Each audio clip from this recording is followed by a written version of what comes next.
Hello everyone, good morning সবাইকে। তো আজকে তো শনিবার, আজকে ছেলে মেয়ে স্কুল ছুটি আছে, ওদের ক্লাস হবে না কিন্তু স্কুল খোলা আছে। মানে আজকে মিটিং ছিল, প্যারেন্টস টিচার মিটিং। তো আমি আজকে যেতে পারিনি, এতটাই শরীর খারাপ, মাথায় যন্ত্রণা কমছে না। তোমরা হয়তো আমাকে দেখলে বুঝতেই পারছো যে আমি চশমা পরেছি। আমার চশমা আছে, আমি পরি না, মানে নিজে দেখতেটা কেমন লাগে বলে, ভালো লাগে না বলে পরি না আমি। এবার তোমরা হয়তো ভাবে চশমাটা কি দেখতে ভালো লাগার জন্য, অবশ্যই না, সবই জানি।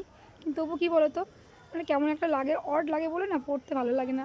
যখন খুব দেখি মাথায় যন্ত্রণা করছে, কমছে না, তখন একবার পড়ি, তারপর আবার খুলে রেখে দিই। তো যাই হোক, এখন সকালবেলায় ছাদে এসেছি।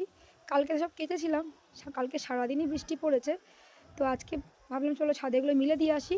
ও বা, আজকে সকাল থেকে এখনও বৃষ্টি পড়ছে, টিপটিপ করে পড়েই যাচ্ছে।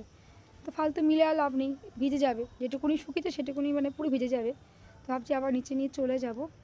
তো চলো, এরপর মেয়ের পড়া আছে, মেয়েকে ভাবছি আবার পড়তে দিতে হবে। বর তো নেই, বর বেরিয়ে গেছে, তো আমাকেই মেয়েকে দিয়ে আসতে হবে।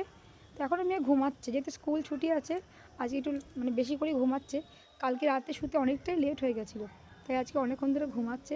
এবার ডাকবো, মেয়ের ওই 11:30 থেকে পড়া আছে। চলো মেয়েকে নিচে গিয়ে ডাকি, কারণ মেয়ে রেডি হবে, খাবে, অনেকটাই নাহলে লেট হয়ে যাবে। আর তোমরা কে কী করছো অবশ্যই কিন্তু জানিও। তো চলো নিচে এখন যাই, মেয়েকে ডাকি।